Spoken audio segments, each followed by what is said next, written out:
Ada setengah golongan bahkan agama yang mengatakan bahwa hari kiamat itu tidak ada, kerana alam semesta ini qadim, kekal abadi.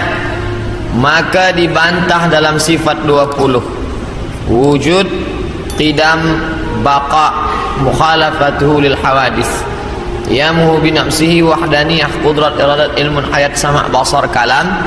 Ini disusun oleh akidah Asy'ariyah untuk membantah orang yang mengatakan ada dua yang qadim selain daripada Allah Subhanahu wa taala.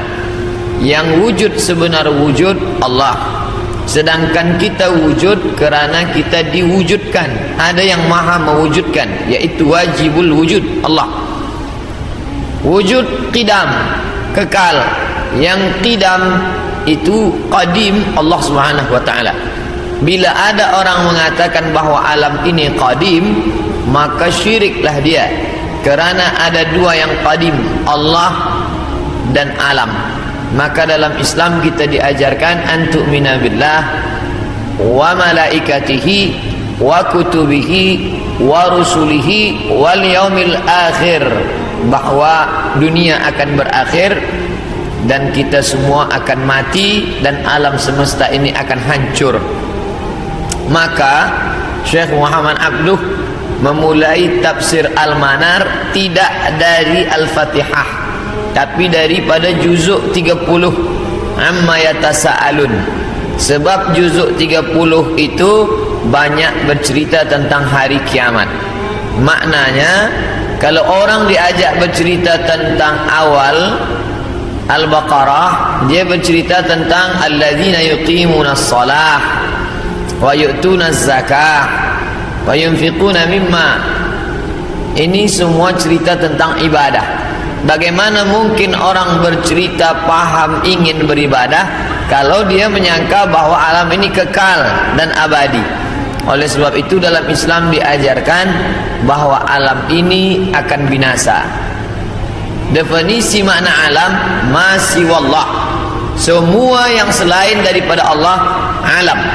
Saya puan tuan alam semesta, masih wallah, maka semua akan binasa. Yang kekal abadi hanya Allah Subhanahu wa taala. Bila ada orang mengatakan alam ini kekal, maka bagaimana dengan dosa? Sedangkan kita berpahaman bila saya mati, bila saya ada dosa, maka saya akan diadili di mahkamah Allah Subhanahu wa taala. Selepas itu ada surga, ada neraka. Sedangkan mereka yang berpahaman bahawa alam ini tidak binasa, maka roh itu masuk dari satu tubuh ke tubuh yang lain. Roh saya keluar masuk ke tubuh yang lain. Boleh masuk ke tubuh manusia, jasad manusia, boleh pula jasad haiwan yang dikenali dengan reinkarnasi. Masuk roh dia ke tempat yang lain. Ini di antara pahaman yang meyakini bahawa alam ini tidak berakhir. Maka ada tiga agama yang disebut samawi, sama langit, walaupun sudah mengalami perubahan, tapi ada persamaan kita dengan mereka.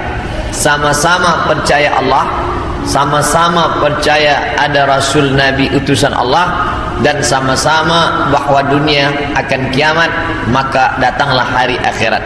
Islam, Yahudi, Nasrani, maka mereka disebut dengan samawi kerana ada tiga titik persamaan. Maka bila kita buka Quran juzuk 30 bercerita tentang alam akan berakhir. A'udzubillahi minasyaitonirrajim. Idzas samaa'u fatarat, ketika langit terbelah. Sekarang ada isu global warming, panas. Mengapa panas dunia ini? Mereka berkata bahawa lapisan yang melindungi kita di atas ozon mengalami penipisan atau bocor. Tapi yang terjadi, kata Allah SWT, idzas samaa'u fatarat, langit terbelah. Sekarang bila ada batu besar yang akan menimpa kita dari luar, dia tidak akan mungkin sampai ke Kuala Lumpur, sebab dia akan habis kerana ada lapisan yang dibangun Allah yang dibina. Dalam Al-Quran dikatakan wa banaina fawqakum sab'an shidada, kami bina di atas itu ada fawqakum, di atas kamu sab'an 7 lapis shidada, binaan yang kokoh dan kuat. Itulah mengapa kita sampai hari ini aman, tidak ada yang mengganggu dari atas. Dari bawah pula Allah berfirman dalam surat An-Naba juzuk 30 surah yang pertama, wal jibala autada, wal jibal bukit-bukit, autada sebagai pasak. Bila tiang khemah tidak mungkin tumbang kerana ada pasak, maka bumi ini pun sama dengan kain yang menutup meja. Inilah kerak bumi bagian atas, dia menutup meja. Sebenarnya dia bergerak. Mengapa dia tidak bergerak? Kerana ada paku-paku yang membuat dia terhunjam ke dalam sehingga dia tidak bergerak liar. Maka paku itu adalah wal jibala autada, bukit-bukit sebagai pakunya. Nanti sampai masanya paku itu akan tercabut. Itulah yang disebut Allah wa takunul jibal kal ihnil manfush, bukit-bukit tercabut seperti bulu kambing dihembus angin. Bulu kambing dihembus angin, manakala bulu kambing dicukur ingin dibuat menjadi baju kain musim sejuk. Kerana orang Arab mengalami rihlatas syita, musim sejuk, wasaif, musim panas. Sejuk bersangatan, hanya bulu kambing yang boleh membuat tubuh menjadi tahan. Mereka cukur bulu kambing, diletakkan di atas tikar, datang angin kencang berhembus. Fatakunul jibalu kal ihnil manfush. Bila bulu kambing, bila bukit-bukit yang besar itu tercabut seperti bulu kambing, maka bumi pun bergerak dan kita di atasnya pun bergoncang. Itulah yang dikatakan dalam Al-Quran, wa taran nasa sukara, engkau pandang manusia itu sukara, mabuk. Wa ma hum bisukara, sebenarnya mereka tidak mabuk. Bila kita tengok ada orang mabuk, dia berjalan bergoncang, begitulah bayangan nanti hari kiamat terjadi. Wa taran nasa sukara, engkau lihat mereka mabuk. Wa ma hum bisukara, sebenarnya bukan mereka itu mabuk. Walakinna azaballahi syadid, tapi azab Allah amat sangat keras, sehingga seakan-akan mereka mabuk. Kerana bumi bergoncang, daun-daun bertiup, dan pokok-pokok kayu tumbang. Idza sama'un fatarat wa idzal kawakibun tasarat, apa yang ada bintang gemintang seperti tasbih yang diputus, maka berjatuhanlah dia. Wa idzal biharu fujirat, 13 tahun yang lampau tsunami menyerang Aceh, meninggal lebih 200.000 orang. Itu baru satu pantai yang naik ke atas. Bagaimana bila idzal biharu fujirat, semua lautan ini naik ke darat? Kita tahu bahawa alam ini lebih banyak laut daripada darat. Nah, laut ini naik ke atas darat. Wa idzal biharu fujirat wa idzal quburu bu'sirat, ketika yang dikubur dibangkitkan, alimat nafsun, maka saat itu sadarlah diri, ma qaddamat wa akharat, apa yang sudah dia lakukan. Itulah gambaran dalam Al-Quran dalam banyak surah. Idza syamsu kuwirat, ketika matahari digulung. Idza sama'un fatarat, kita langit terbelah. Dari mulai surat An-Naba sampai An-Nas, itu kebanyakan bercerita tentang hari kiamat. Maka saya sendiri pernah mengajarkan tafsir surah-surah pendek. Kerana dengan mengkaji tafsir surah pendek ini, juzuk 30, membangkitkan rasa takut kepada Allah, memahami bahawa alam ini akan berakhir dan dunia akan kiamat. Nah, yang jadi masalah bila dia terjadi. Maka datanglah seorang sahabat bertanya kepada Nabi Muhammad sallallahu alaihi wasallam, ya Rasulullah, mata sa'ah, bila kiamat itu terjadi? Nabi tak jawab.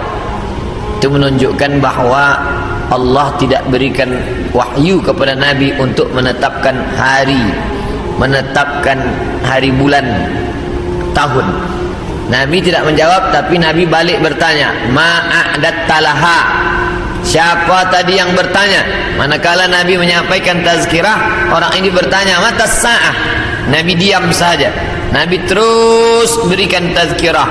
Selepas itu baru Nabi tanya, aina sa'il? Siapa yang bertanya tadi? Saya ya Rasulullah. Lalu kata Rasulullah, ma'adatta laha? Apa yang sudah kau siapkan untuk hari kiamat itu? Menunjukkan bahawa hari, bulan dan tahunnya tidak diketahui siapapun. Bila hari ini beredar berita bahawa ada tulisan ada orang yang mengetahui hari kiamat, maka bercanggah dengan Quran dan sunnah Rasulullah sallallahu alaihi wasallam. Kerana Nabi tidak pernah membicarakan itu kepada Sayyidina Abu Bakar, Umar, Uthman wa Ali wa an kulli sahabati Rasulillah ajma'in. Sedangkan Al-Quran jelas-jelas, a'udzubillahi minasyaitonir rajim, yas'alunaka 'anis sa'ati ayyana mursaha. Mereka bertanya kepada engkau tentang hari kiamat, bila terjadinya. La ya'lamuha illahu, tidak ada yang tahu kecuali hanya Allah Subhanahu wa ta'ala. Tapi masalah tanda-tandanya, maka Nabi banyak bercerita. Tanda-tanda ini dibagi dua. Ada tanda yang bersifat fisik, nampak. Di antaranya ucapan Nabi, tatawul al-bunyan, berlomba-lomba membuat bangunan tower yang tinggi. Itu sudah tampak hari ini. Bahkan Imam San'ani menyebutkan, bila ada binaan, bangunan yang lebih tinggi daripada Jabal Abi Qubais, salah satu tanda hari kiamat. Hari ini kita melihat Jabal Abi Qubais dulu bukit yang paling tinggi di samping Ka'bah. Hari ini Jabal Abi Qubais lah yang paling rendah. Jabal Abi Qubais di belakang Bukit Safa. Bila kita naik ke atas Bukit Safa, ingin memulai sa'i menghadap ke arah kiblat, tepat di belakang kita Jabal Abi Qubais yang dipotong, dikerat, kemudian di atasnya dibina istana Raja Fahad. Dulu kerana Makkah itu seperti kuali, lalu kemudian di tengah itu Ka'bah, maka bukit-bukit di sekeliling yang paling tinggi adalah Jabal Abi Qubais. Hari ini Jabal Abi Qubais paling rendah, ditambah gedung-gedung tinggi dan Zamzam Tower paling tinggi. Maka ini salah satu tanda fisik yang nampak oleh mata. Lalu kemudian tentang bagaimana seorang ibu antalidal amatu rabbataha, seorang budak hamba sahaya melahirkan tuannya. Ini pun juga fisik, nampak dia oleh mata. Ada dua makna bahawa seorang hamba sahaya melahirkan tuannya. Yang pertama maknanya, ketika umat Islam berkuasa, lalu kemudian dia menguasai suatu kawasan, maka perempuan-perempuan itu menjadi budak, dan budak-budak ini melahirkan anak-anak yang merdeka. Maka maknanya Islam punya kekuasaan yang luas. Akhirnya ibunya budak hamba sahaya, anaknya orang merdeka. Makna pertama. Sedangkan makna yang kedua adalah antalidal amatu rabbataha, maknanya seorang ibu melahirkan anak dan anaknya menderhaka, sehingga seolah-olah ibu menjadi budak dan anak menjadi tuan. Ini pun fisik, nampak dengan nyata. Saya termasuk suka mengkaji tanda-tanda yang tampak, tapi sebenarnya yang lebih condong daripada hadis-hadis itu adalah bukan benda, tapi condong kepada maknawi, makna yang terkandung di balik suatu ucapan Nabi sallallahu alaihi wasallam. Maka pada kesempatan ini kita akan bahaskan satu daripada banyak hadis diriwayatkan oleh Abdurrahman ibnu Sakhar Ad-Dausi, atau biasa dikenali dengan nama Abu Hurairah radhiyallahu an. Hadis ini ada dalam kitab Sahih Al-Bukhari. Apa kata Nabi? La taqumus sa'ah, hari kiamat tidak akan terjadi hatta hingga yuqbadal ilmu. Yang pertama, dalam hadis ini ada 6 tanda. Ini yang akan kita bahaskan. Yang pertama, yuqbadal ilmu, ilmu dicabut. Innallaha la yaqbidul ilma intiza'an. Allah tidak mencabut ilmu seperti mencabut pokok kayu dengan akarnya sekali. Lalu bagaimana ilmu itu tercabut? Bi mautil ulama, dengan meninggalnya ulama. Ketika Imam Syafi'i meninggal, maka berapa cabang ilmu hilang. Imam Syafi'i alim dalam bahasa Arab, Imam Syafi'i alim dalam tafsir, Imam Syafi'i alim dalam fiqh, Imam Syafi'i alim dalam hadis, bahkan bergelar Nasirus Sunnah. Imam Syafi'i yang pertama kali menyusun usul fiqh. Lalu kemudian ketika meninggal masih ada digantikan oleh murid-muridnya, Al-Muzani, Al-Buwaiti, Rabi' Al-Muradi. Tapi kemudian makin ke bawah, maka hilanglah ilmu. Maka yang muncul orang jahil yang kemudian dianggap sebagai orang berilmu. Wal'iyadzubillah, na'udzubillah. Maka saya pribadi tak pernah berkata menurut paham saya, menurut pendapat saya, kerana saya takut tergolong dalam orang yang disebut Nabi al-juhala, orang jahil tapi seperti berilmu. Zahirnya orang menyangka berilmu padahal tidak. Maka selalu saya mengambil pendapat ulama. Menurut pendapat Imam Syafi'i, menurut pendapat Imam An-Nawawi, menurut pendapat Ibnu Hajar Al-Asqalani, menurut Imam Az-Zahabi, menurut Imam Jalaluddin Abdul Rahman As-Suyuti, untuk menyelamatkan diri daripada juhala. Na'udzubillah. Maka nanti kata Nabi SAW, sebelum hari kiamat bermunculanlah juhala kerana pandai berbicara, kerana berpakaian ulama. Al-juhala yalbisuna libasal ulama.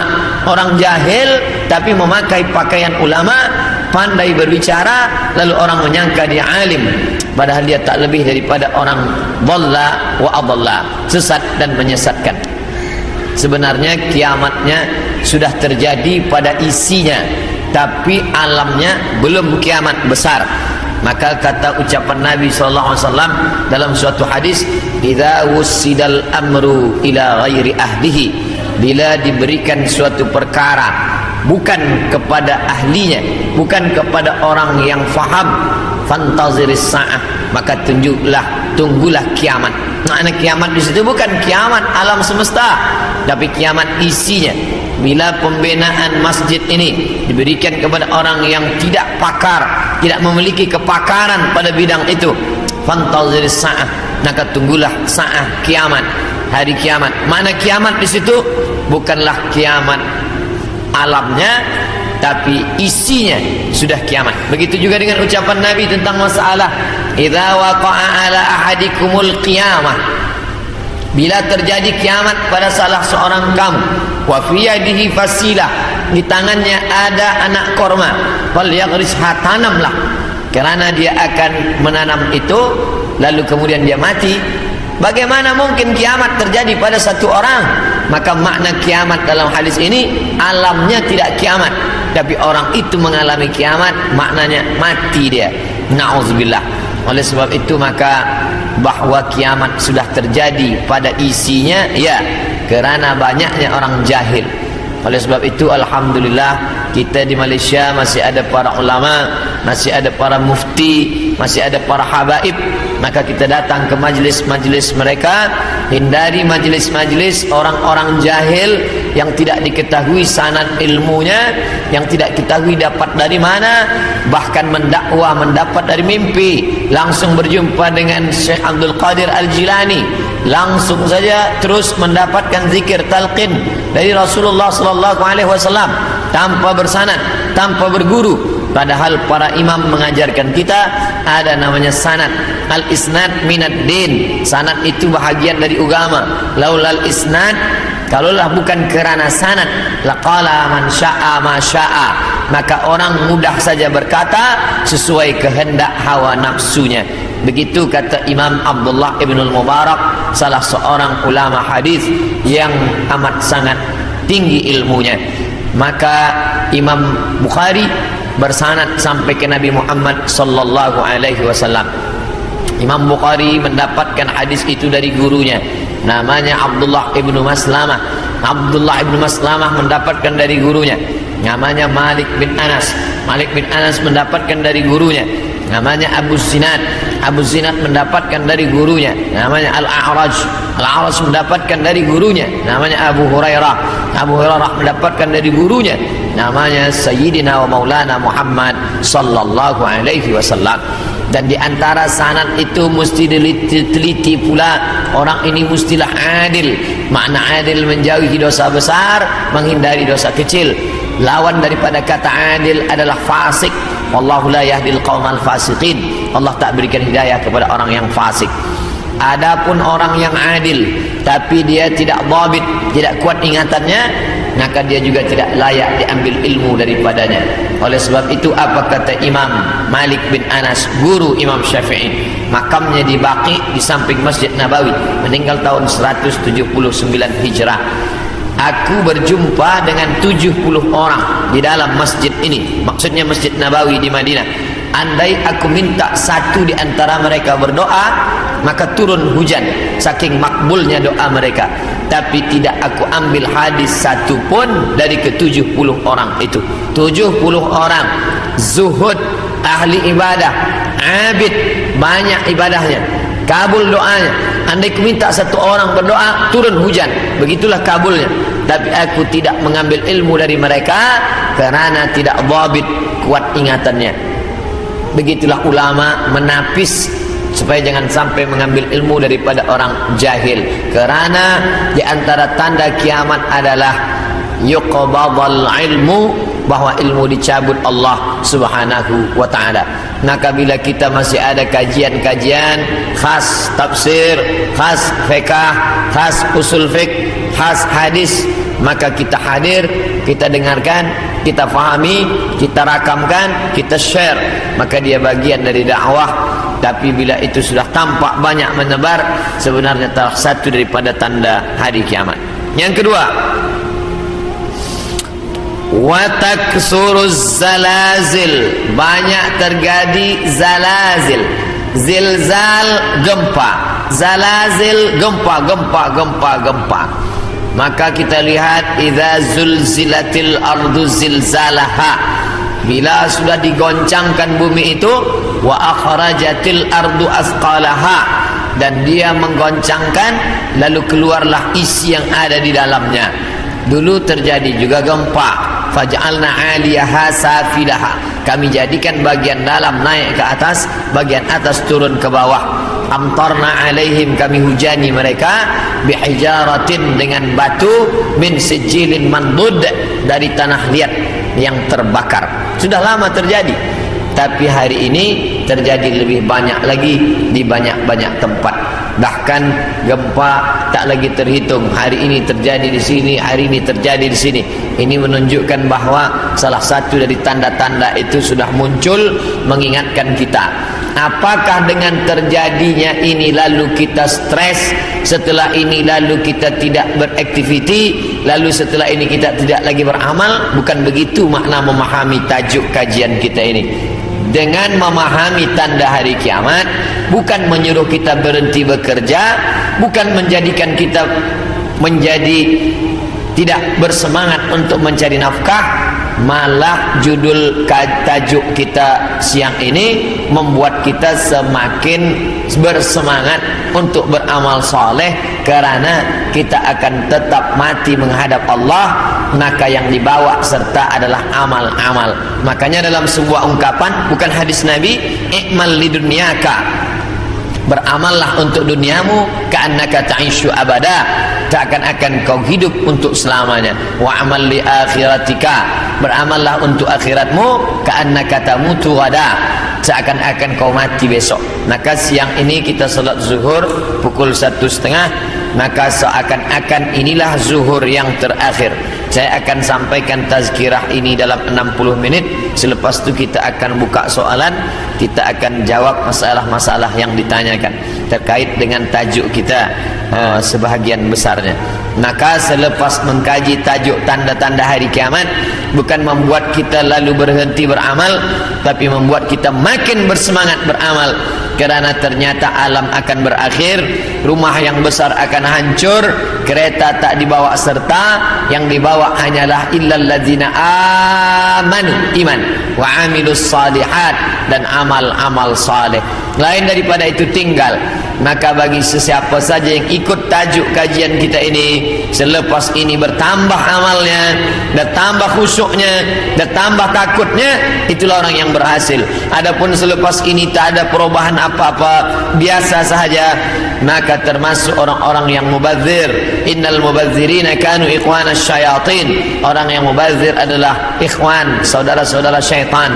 Mengapa begitu? Dia sudah mubadzir waktu, dia sudah mubadzir energi, dia tidak mendapatkan manfaat apa-apa. Padahal ayat-ayat yang kita baca, idza tuliyat alaihim ayatuhu, kalau dibacakan ayat-ayat Allah, zadatuhum imana, bertambahlah imannya. Dari dua tanda ini ada perbezaan. Tanda yang pertama, tidak tampak, ilmu dicabut. Tidak nampak mana ilmu yang dicabut, mana ilmu yang kekal. Yang kedua, zalazil, gempa. Ini nampak, bisa dirasakan. Berapa skala Richter? Ini semua orang tahu. Bahkan bergoncang, ada kaca yang pecah, ada dinding rumah yang retak. Itu terjadi belakangan ini, lebih banyak lagi signal pertanda bahawa Allah Subhanahu wa taala akan mengakhiri dunia ini. Lalu kemudian berikutnya adalah wa yataqarabuz zaman. Zaman, masa, waktu, yataqarab, saling mendekati. Apa makna saling mendekati? Tidak lagi terasa. Baru saja hari Jumat, esok hari kita sudah solat Jumat. Baru saja Idul Adha, kita sudah membeli kambing dan sapi untuk Idul Adha berikutnya. Baru saja lepas Idul Fitri, sudah bersiap-siap lagi hendak memasuki bulan Ramadan. Itu kita rasakan sekarang. Apakah sebenarnya waktu itu berkurang? Waktu tidak berkurang. 24 jam, 12 jam siang, 12 jam malam, dari dulu sampai begitu. Lalu mengapa terasa yataqarabuz zaman? Kerana ada alat-alat yang membuat kita merasa cepat. Dengan tumbuhnya alat-alat elektronik, datangnya internet, sehingga zaman begitu cepat tak terasa. Dulu orang duduk lama terasa, baru berakhir petang hari, tapi hari ini tak terasa. Petang siang malam, petang siang malam, berputar begitu cepat. Wa yataqarabuz zaman. Maka ini kita rasakan, makin hari makin kuat. Apa yang ada pada kita masa kecil dulu, sekarang sudah tidak ada lagi. Permainan-permainan anak kecil seperti layang-layang, seperti gasing dan lain sebagainya, orang sudah bermain digital semua, dan hilanglah permainan yang mengambil masa waktu ini. Lalu kemudian waktu semakin pendek, dan puncanya adalah orang sudah tidak lagi peduli kepada jiran tetangga, tak lagi memperdulikan masa, sehingga hilanglah apa yang diberikan Allah. Padahal Allah SWT berikan masa ini, dan kita semua akan ditanya tentang masa yang sudah kita pakai. La tazulu qadama abdin, kaki anak Adam tidak akan bergeser, pindah di satu tempat lain, hatta yus'al, sampai hingga ia ditanya. Pertanyaan banyak. La tus'alunna yawma idzin 'anil na'im, kamu akan ditanya tentang banyak pertanyaan, tapi satu di antara pertanyaan itu adalah an umrihi fima afnah, umur kemana saja kamu pakai. Maka pertanyaan yang paling banyak tak dapat dijawab oleh manusia adalah umur, usia, kemana saja kau pakai yang dititipkan Allah Subhanahu wa ta'ala. Wa yataqarabuz zaman, waktu semakin dekat. Yang keempat, wa tazharul fitan, banyak terjadi fitan. Fitan jamak daripada fitnah. Fitnah terjadi. Berbagai macam fitnah terjadi. Kita lihat ada fitnah Sunni Syiah, ada fitnah khalqil Quran, ada fitnah Ahmadiyah, ada fitnah Khawarij, ada fitnah Rafidah. Berbagai macam fitnah. Fitnah di grup WhatsApp, fitnah di Facebook, fitnah di Twitter, fitnah ini fitnah makin banyak. Dulu orang datang menceritakan aib orang lain, hanya berdua saja dia dengan jirannya. Hari ini orang berkelompok-kelompok membuat grup-grup fitnah, hingga semakin besar, semakin habis waktu disebabkan itu semua. Dulu orang bila ingin memfitnah, maka dia datang ke suatu tempat, tapi hari ini dia tidak keluar dari rumahnya, tapi dia sudah mampu menyebarkan fitnah-fitnah. Makna fitnah ada dua. Yang pertama tohmah, tuduhan-tuduhan tanpa bukti. Yang kedua, makna fitnah adalah membunuh. Makna fitnah adalah menyiksa. Banyak penyiksaan. Berapa kali kita tidak sanggup menyaksikan video bagaimana penyiksaan muslimin di Rohingya, bagaimana anak-anak gadis Rohingya dijual, lalu kemudian di India dijadikan sebagai orang-orang tidak baik. Bagaimana penyiksaan yang dilakukan oleh Burma kepada muslimin Arakan Rohingya. Bagaimana kemudian yang terjadi di Palestina hari ini, sampai hari ini tetap berlanjutan terus, na'udzubillah. Maka betul kata Nabi SAW, kalau sudah dekat masa hari kiamat, maka yang terjadi adalah yaksurul fitan, maka banyaklah fitnah-fitnah terjadi. Makanya selalu sebelum salam kita katakan, Allahumma inni a'udzubika min azabi jahannam, jauhkan kami daripada azab jahannam, wa min azabil qabri, daripada azab kubur, wa min fitnatil mahya wal mamat, jauhkan kami dari fitnah hidup dan mati. Fitnah mati, azab, dua fitnah mati, azab kubur dan kemudian azab di akhirat. Tapi ada fitnah yang luar biasa, fitnatul mahya, fitnah ketika dalam hidup pun dia sudah merasakan fitnah-fitnah yang luar biasa. A'udzubillah.